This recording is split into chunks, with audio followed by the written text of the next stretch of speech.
dolayı buradan Antep'e ve Urfa'ya Fransızlar lojistik taşıyordu. Buranın stratejik öneminden dolayı tutulması gerekiyordu.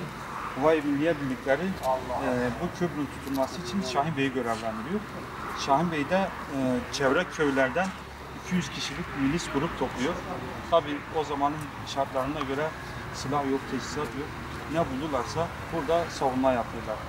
Tabii bu savunma 3 gün sürüyor. 3 gün sonra en son Şahin Bey kalıyor. O da köprünün üzerinde şehit oluyor zaten. 3 gün sonrasında Fransızların mühimmat araçları şehre girmeye başlıyor.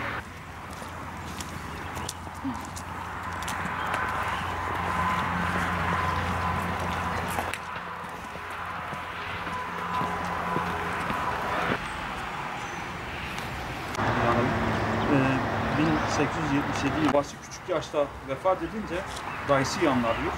Dayısı da asker, kesenli birisi. 20 yaşında Yemen'e savaşa gidiyor.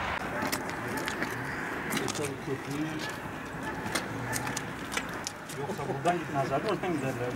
Yani bu köprünün en sonunda köprüsü değil. O ne köprüsü diyor orada? Elmalı Köprüsü. Bu tepe neyin nesi? Orada ne var? Su deposu. Şey yok burada, öyle bir şey yok.